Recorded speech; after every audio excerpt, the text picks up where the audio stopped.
Hey, listeners, it's Wednesday in South Carolina. Welcome to the Touchdowns Podcast. I'm your host, Beck Dugas, along with my brother, Thomas. We have a awesome episode today. Looking forward to the action against Missouri, talking about the action around the country, as well as our DB Blitz and some fan questions. A little bit of housekeeping to start this episode.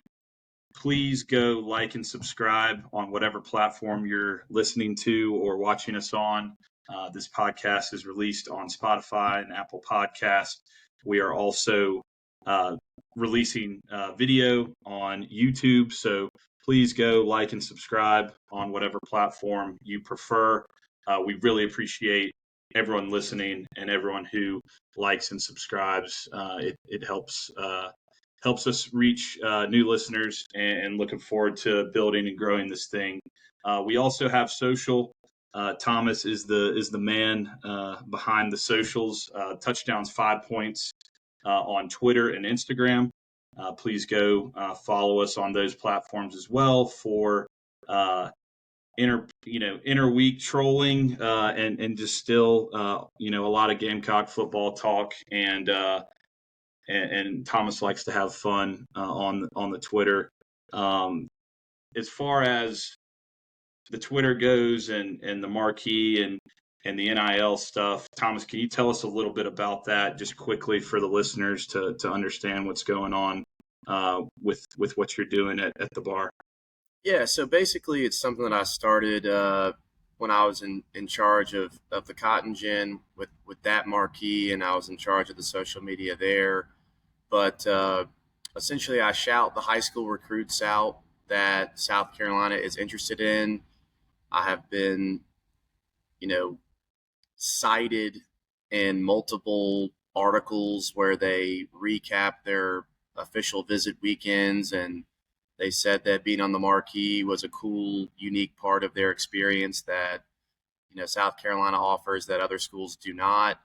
And then once they are actually on the team, I give out, the touchdown spotlight. It was the Cotton Gin spotlight when I was at Cotton Gin. But essentially, it's a player of the week. But you can't, the NIL rules prevent you from just giving them money for being on the team. So you kind of have to jump through a couple of loopholes. I called compliance back when I was at Cotton Gin to make sure that I wasn't doing anything illegal. The last thing I wanted to do was get any of our players in trouble. So I'm confident that I'm doing it the right way. But it's essentially, I pick a player of the week and they come down and take a picture with the storefront. And I've been giving them a touchdowns 5 points hat when they come do that, and a little bit of NIL money, nothing crazy. But yeah, love trolling. Have had less to say this week, even though there's plenty of opportunity, just because a little shaken up from the Vandy loss still. But I'm looking forward to us getting a win this week and talking trash again. Yeah. And last little housekeeping note, please, on the fan questions, please submit those via Twitter or Instagram DM, just so we can track who they're from. And we monitor those socials so we can get your questions before the episode airs. So let's talk about our opponent, Missouri. Let's give the fans a little bit of information on Missouri. So they're the number 22 ranked team in the country, 3-0 coming into this game. Head coach Eli Drinkwitz. He's 41-24 overall at Missouri. He's started to find a lot of success there. They've been really dominant this year. You can look at their schedule and say they haven't really played anyone, but they're doing what you're supposed to do when you're playing lesser competition. Just some numbers I want to run through that popped out to me. Third down offense, they're number 7 in the country. Third down defense, they're number 5 in the country.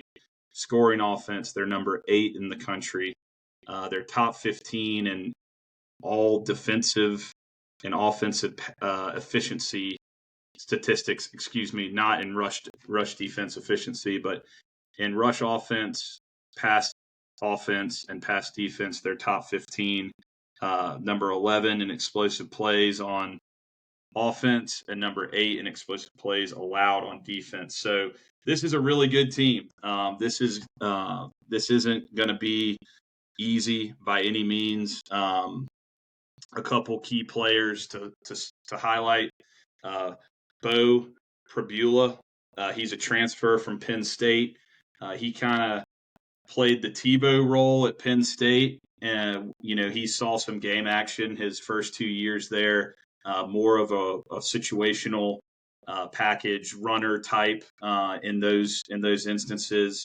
Didn't see himself playing, with Drew Aller coming back to school this year, so he transferred over to Missouri. He's had a great start to the year, almost 800 passing yards, 7 touchdowns, and 1 interception, and plus 3 rushing touchdowns through the first 3 games. He's been great for them. Running back Ahmad Hardy, he's the SEC's leading rusher. He averages 8 yards a carry, 461 total, and 5 touchdowns through 3 games. And they also have another running back. I believe his name's Roberts. I mean, he was the leading rusher in their game against Kansas. I think he's 8th in the SEC in rushing, and he's their backup. So a very stout running game. That, like I said, they're 5th in the nation in rushing yards.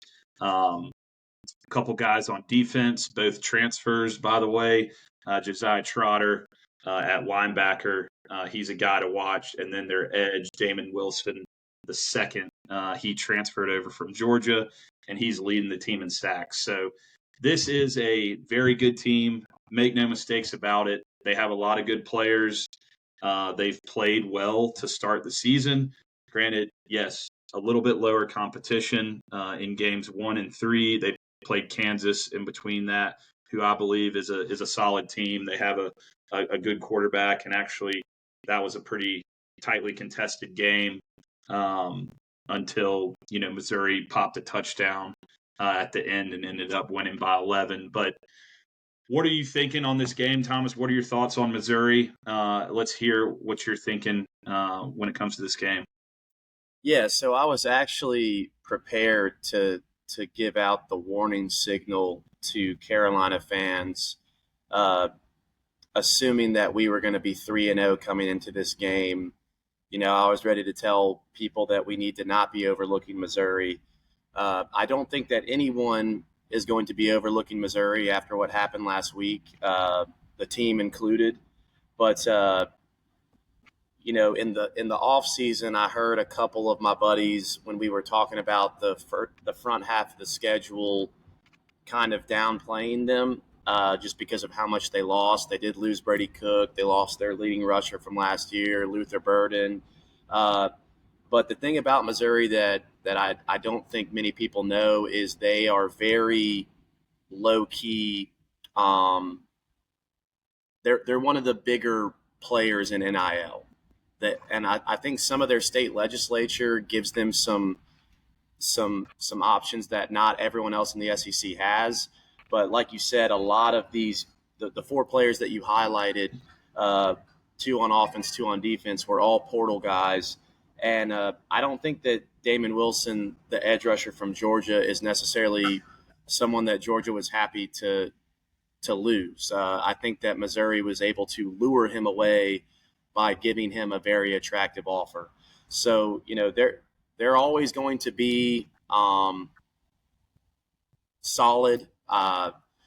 As much of a cornball that I think that Drinkwitz is, and I think he is. I think he's a nerd. I don't think that he's cool at all, but I have to respect his ability to coach. They gave us one of the tougher games that we had last year in a game where we played really, really well. We played really poorly against Ole Miss when we lost that game. We barely beat Missouri last year, but it wasn't because we were not playing good. Lenoris had 5 touchdowns. I thought that they gave our defense last year, which was really, really good, more fits than anybody else had. So, yeah, to say that I am nervous about this game would be an understatement. We have to really show up on both sides of the ball, ready to go. I do think that our defense is better than any of the defenses that they've seen so far. So hopefully we're able to make Bo more uncomfortable than he's been, and maybe force some turnovers, just kind of get them out of rhythm. But yeah, they're a talented team. Drinkwitz is going to have them coached up. So we really have to show up ready to play. Yeah, I mean, this is, I about said this rivalry, but some might not consider it a rivalry, but this game has produced some of the all-time moments in Gamecock football. I think the game back in Columbia, Missouri in 2013 when Connor Shaw came off the bench and led us to that second half comeback, and we won in double overtime. And I think that's one of the greatest games, regular season games in Gamecock football history.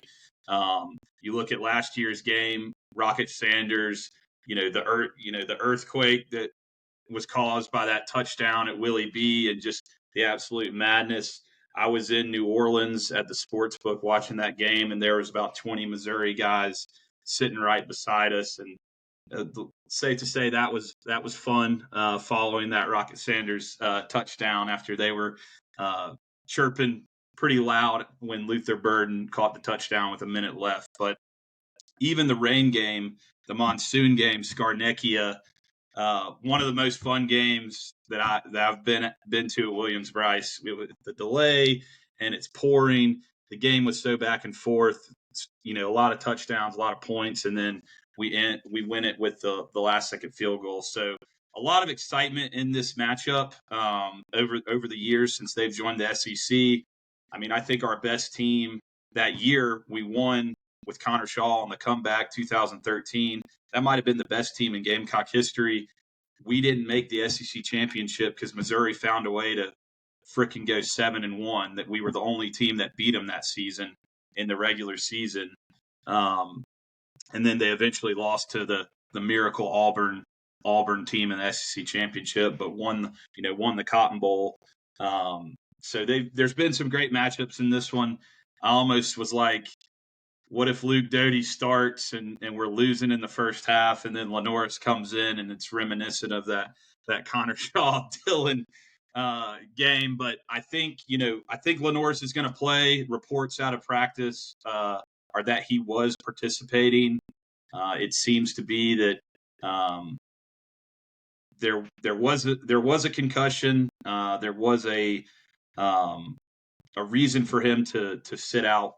Second half of Vanderbilt. It was a legitimate injury, but he's clearing through protocols. It has not been, and I expect him to play. It has not been reported that it was a concussion. Okay, so there's no official report, but there was some.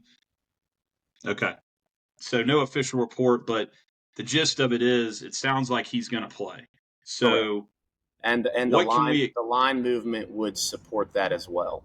We opened at plus 13.5, and it is down to 10. Yeah. So what do you? I mean, Lenoris is going to play. What do you expect in this game? What do you want to see from us? What do we need to see? Well, yeah, I mean, kind of touching back to our recap of Vanderbilt, it was my opinion that the offense had started to turn a corner before he got knocked out. So I'm hoping that I was correct in that assertion, and I'm hoping that because it is now looking like Lenoris is going to play, that we show up in Columbia, Missouri, and the offense has the best game it's had this season, because I think we're going to need to have the best game we've had this season on offense in order for us to be in a position to win the game.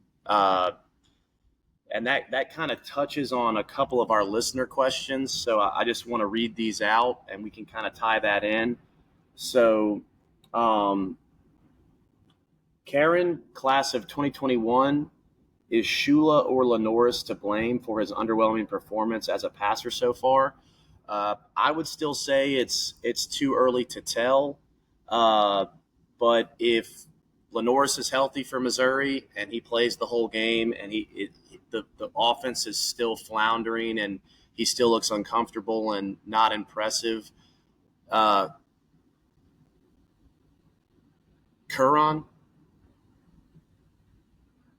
I think I mispronounced the name and I apologize. But yeah, if Lenoris continues to not look good, then I'm going to have to put that on Shula because we've seen Lenoris look impressive under Dowell.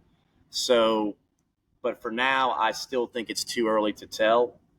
And then from John Michael Hellman, class of 2017, do you find it concerning that Beamer struggles with seizing the moment and taking the next step with the program and not making changes until we get embarrassed in the middle of the season?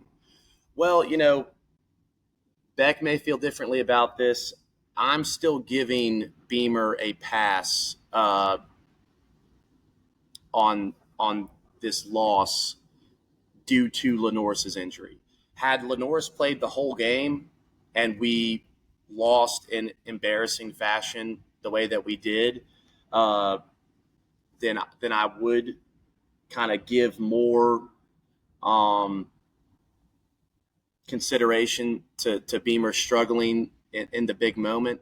I think that Beamer has actually done better in the big games than we did under Muschamp, certainly. And really, if you think about both of his wins over Clemson, Tennessee in 2022, both of his wins over A&M, I would say that we still are competitive and win more big games than we lose so far. As far as only making changes once something bad happens, I think that is fans kind of looking at things from a reactionary perspective, and just like you react to a play call based off of how it goes, and you decide if it's good or bad based off of the result. I think that part of Beamer's frustration in his press conference this week, he obviously knows that we're not playing well enough on offense, and I don't think that he would argue that with anybody.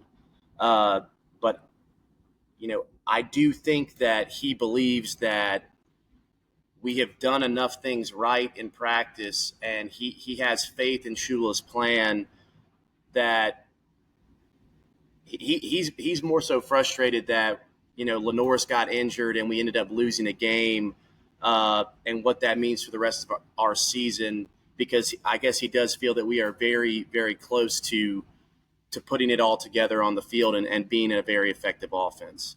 But I'll let you tap in on those two questions, Beck, and add anything if you disagree with what I said. Yeah, I mean, I don't really know, to Karan's point or question, I don't really know who's to blame, if it's Lenoris or Shula. Some say Lenoris is missing reads. A lot of people would say Shula isn't setting him up with the proper play calling. I mean, I think from my perspective, I said it last week, I wanted to see Lenoris get out of the pocket.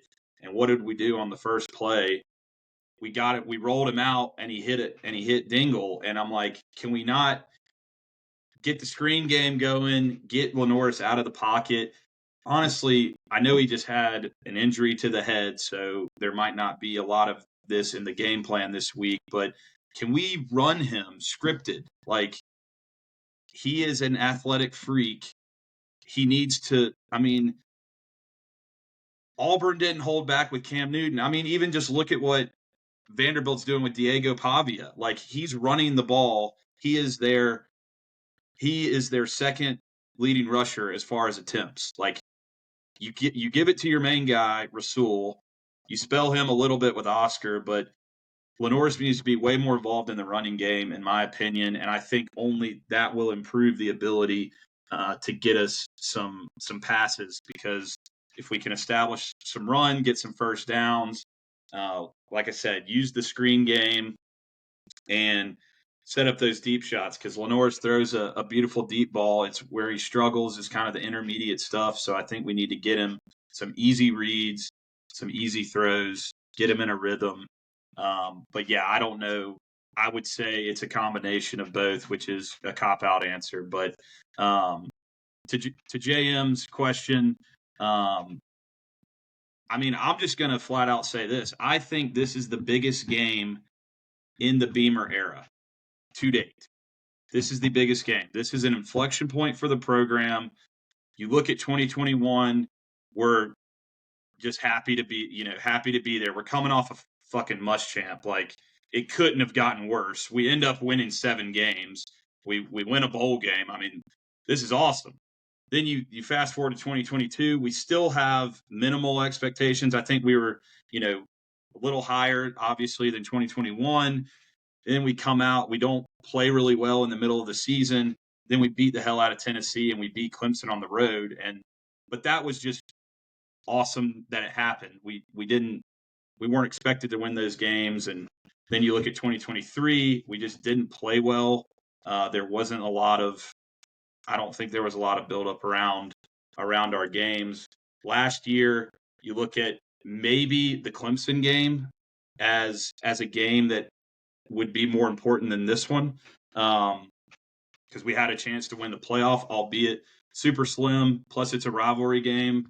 I think if we tenure, I don't think there's a bigger game. I think if he loses this game, it is bad. It is bad news. I think that if we would have ended up sneaking into the playoff last year after we beat Clemson, that would have been considered the biggest game under his tenure so far. But because we ended up not getting in, it really kind of fell flat of what. I agree with you. I mean, if we win this game, we can. I really want to take it week by week now. I don't really. We don't really need to project too far out into the future. But if we win this game, and we look good doing it, because like we have both said, Missouri is a good team. So if we're able to beat them on the road and they play really well at home, we haven't covered that, but I think they've only lost 2 games at home in the last couple seasons. So yes, if we win this game, we are back on track from a record standpoint. I think we would jump back into the top 25. But more importantly, if we win this game, it proves that we're a good enough team to win the game and beat a good team. And if we put that on the field, then it stops being projection and speculation. And yes, everything. And if that we lose, the wheels start falling off, though, because then you have to play Kentucky at home. You sure as hell better beat Kentucky at home. But then we have the bye week, and if we lose, we're 3-2 going into the hardest stretch of our schedule. Losing turns up the heat a lot. I agree. So yeah, ideally we come out. Yeah. Must win. Yeah, this is a must win. We have to play well, and we have to find a way to win. I mean, I'm just looking at these we have to find a way to play better on third down. We are number 122 in the country in third down offense. As I mentioned before, they're number 7. Right. And we're number 102 in the country in third down defense. And I mentioned they're number 5. That is the fucking down. I mean, we're not going to statistically. We are one of the worst teams in the country. Like, the numbers are. If we're going off the numbers, we don't have a shot at all, and the line should be 4 touchdowns. Like, we have to believe that the talent that's on the team is able to come together and congeal this week, and we can start playing up to what we should be with what we have on paper. Right. Well, we need to do it. Like I said, this is must-win territory because shit's really going to hit the fan if we lose this game. And I mean, we're almost, or we were 2 touchdown underdogs. Now it's moved down to 10, but we're double-digit underdogs on the road. We just got our ass kicked by Vanderbilt. Like, we need to show up. This needs to be a gut check moment for Coach Beamer, for the whole staff, for the entire team. Like, we need to know if this team is going to lay down, or if they're going to rise to the challenge. Because, yeah, it's not going to be pretty if we lose this game. If Missouri comes out and beats us by 2 touchdowns. But appreciate the questions from JM and Karan. Always remember to submit those questions via Twitter DM or Instagram at touchdowns 5 points. Love hearing the questions and getting a pulse of what the fan base is thinking. Like I mentioned, we are fans too, so we think similarly. And so these questions, we love getting them and having these conversations about them. Last thing to put a bow on the Missouri game, Thomas, give me your score prediction for the Missouri game on Saturday night. I really hate score predictions, but I'm going to say that in order for us to win this game, which I obviously want, that the offense is going to have to come together and play really, really well, and then the defense is going to have to do just enough. I don't think we win this game if it's the offense can't score and the defense has to shut them down. So I'm going to say 31-24 South Carolina. I like it. I'm going to say 27-24 South Carolina, channeling the 2013 vibes for a night game in Columbia, Missouri. This game is on the road. Check it out on SEC Network, 7 p.m. kick or ESPN. Sorry, it's at 7 p.m. It's on national TV. You'll find it. But look forward to that game. And with that, we're going to jump around to some of the other games going on in the country. There is some interesting games on the slate. We obviously have the DB Blitz coming up, where we will talk gambling picks. But some of the games to highlight: Florida, Miami. That's where game day is. I don't necessarily think game day should have gone down to that game, but I mean, I think a huge game in the sense of, does Florida pull it off, and then the Billy gets new life, and then they find a way to salvage the season, or does Miami beat the shit out of them and they go into a tailspin, fire Billy midway through the year? That's a huge storyline, just because of the Florida job and what the ripple effect it could have if there's rumors that Lane Kiffin is going to be Florida's first call, and if he moves from Ole Miss to Florida, what that does for the shakeup of the conference and the national landscape. So that's a game to watch. Any opinions from you, Thomas, on some of these games that are coming up? Yeah, I mean, I don't think that Florida is going to pull it off. I think that their defense is actually playing pretty well. But I mean, Lagway 5 picks against LSU. I think that this is kind of the game where the dam breaks. And I don't know if Billy gets fired, on the tarmac, but I think it becomes clear after this week that he does get fired at the end of the season, or I have Miami winning this game. So I don't think that Florida is going to turn things around. I'm really curious to see what Oklahoma looks like against Auburn. They did pass the first little test they had with Michigan. I think Auburn's a little bit more talented than Michigan. So I'm curious to see what they look like against a non-freshman quarterback. I know that Jackson Arnold had his struggles last year. There's the added wrinkle that he transferred from Oklahoma. But yeah, I mean, I don't want to give away too many of my DB Blitz picks, but good games this week. Yeah. I think it's been an exciting start to the season. I'm glad that we have at least a couple big matchups every week. Yeah. A couple coaches were fired. Our week one opponent, VT Brent Pry, is out. Obviously, people heard as soon as he got fired, it was Beamer's on the list. I think Beamer addressed it when we played Virginia Tech. He has no interest in going back there where his father built a legacy. He's trying to do his own thing. So I don't think as Gamecock fans we need to put any stock into Beamer to Virginia Tech talks. I did see that possibly Michael Vick might be a candidate. I think that would be exciting. That would be cool to see at Virginia Tech. It might hurt our ability to recruit in the 757 in the DMV if Vic can get some momentum, but that would be interesting. And then Deshaun Foster out at UCLA.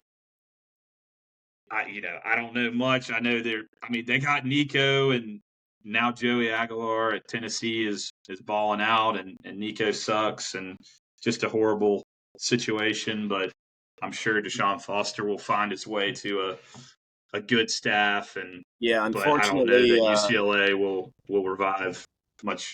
Unfortunately, anytime Tennessee came out on top of that whole exchange. It was fun. Yeah, that sucks. Making fun of them this summer, but they actually made an excellent decision, and they look pretty good this year. Yeah. So that's some Clemson, Pickens Tech, our rival in the upstate. They're 1-2, by the way. Just want to stress their record below 500. They have a snoozer against Syracuse. I think Syracuse is under 17 and a half. It might have trickled down to 17, but we'll talk about the Madcock during the DB Blitz. But that's firing. That's firing the Madcock. So that is the news from around the nation. Again, we'll kind of talk about some of these games on the DB Blitz, which is going to start now, and it's sponsored by Touchdowns 5 points. Go down to 5 points and get some great wings, the best Philly cheesesteak in Columbia, cold drinks, have fun watching the game. Great place to go during the week. They got karaoke. Like I mentioned, dollar wings on Sunday. Just go watch the game, have fun. Great place to hang out there in 5 points. So let's talk gambling. And I will, as the loser of the group. Give us those record updates. Yeah. So I am 5-9-1. Thomas is 8-6-1, and the Madcock is 1-1. But up 3 units on the season. So the Madcock is doing well for us to start. I'm going to pull up my picks here. Let's see. All right. I am starting off with Rice -2.5 on Thursday against Charlotte. I've been trying to only bet on big games, and that strategy clearly hasn't been working. So I wanted to go to this game on Thursday. Rice has covered in their first 3 games each time. Charlotte is one of the worst teams in the country. So I'm just banking on Rice being a little bit better than Charlotte is, and taking them as the road favorite. Utah -3. So this is one of the games of the week. Texas Tech going to Utah. This is a ranked matchup, number 16 versus number 17. Devin Dampier, the quarterback from Utah, has looked like a Heisman candidate early this season. Utah always plays great defense under Kyle Whittingham. I just like the Utes in this game. It's a home game for them. What is ridiculous is it is a 10 a.m. local time kickoff because it's on Big Noon Fox, and so that is absurd that a football game will be being played at 10 a.m. So don't know that the Mormons out in Utah get rowdy anyway, but maybe they need to drink Dr. Peppers a little bit earlier than normal before that game. But from a betting perspective, I like Utah at home. They got the quarterback. Texas Tech did a great job in the transfer portal, and they've brought in some studs, and they look like a good roster. But I'm just going to trust the quarterback at home, the better quarterback at home with a good defense. And Utah is just a good program in general. So I just trust them in this spot. My next pick is Arkansas -7. Taylon Greens looked really good. I think you had Arkansas earlier in the year, Thomas, and one of the points you made is Sam Pittman's not in a position to mess around with any of these non-conference games. They're playing Memphis. It's not at home. I can't remember if it's a neutral site or if it's at Memphis, but either way, Arkansas will probably have a big contingent of fans there. I don't necessarily think that's going to be an issue for them.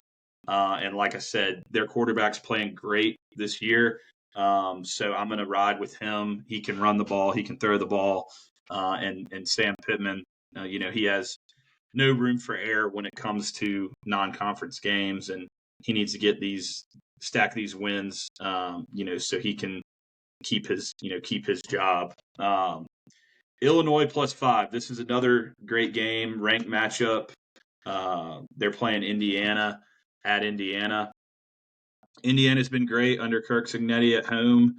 I just like Bielema, his style, just run the football, play defense, neutralize the crowd. Illinois has an experienced quarterback, and so I'm going to take the Illini with the points. This could be a very close game. I could see Indiana winning by 3, so I want to have the 5 points in my pocket. But I do think this will be a one possession game, and whether Illinois or Indiana wins, I do think it'll be close. And then finally, NC State +3. They're playing Duke at Duke. Again, it's not going to be a rowdy road environment to deal with. Probably be half NC State fans there if I had to guess. NC State's looked good to start the year. They're 3-0. Duke's 1-2. CJ Bailey's looked good for NC State. They haven't really blown the competition out, but they've been playing in some close games. So, this one might be close again. But like I said, I'd like to have the 3 in my pocket.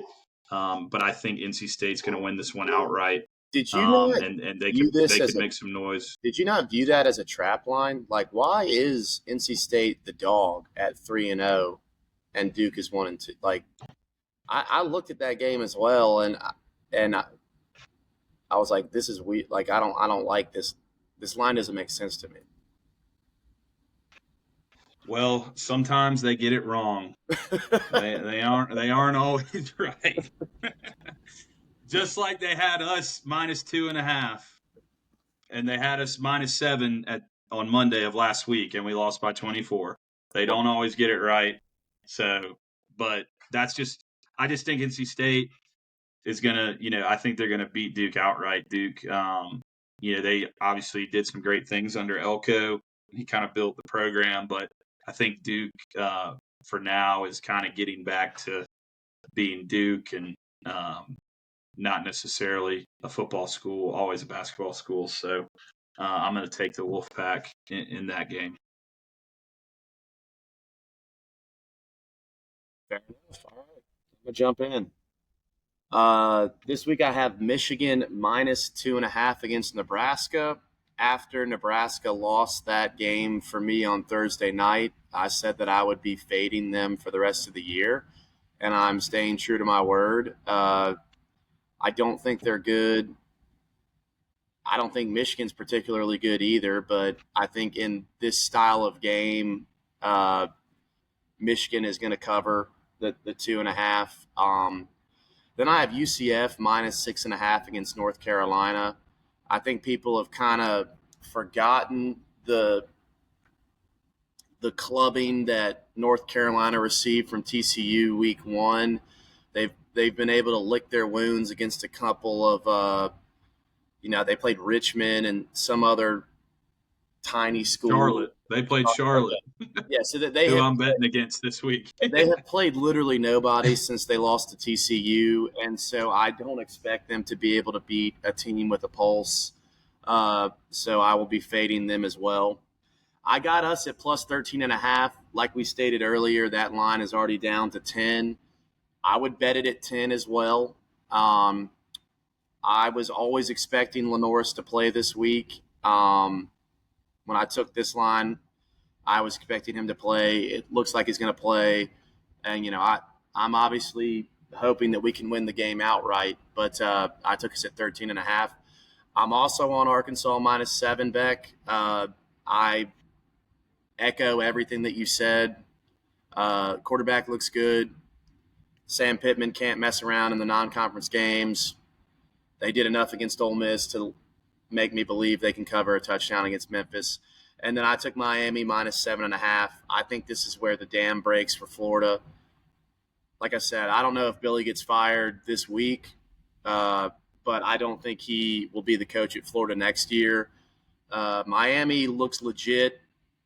Florida's defense has been the strength of their team so far this season, but I think that Miami is the best offense that they will have played this year, and I just don't think that they can keep pace with Miami if Miami starts scoring on them. So I have Miami to cover 7.5.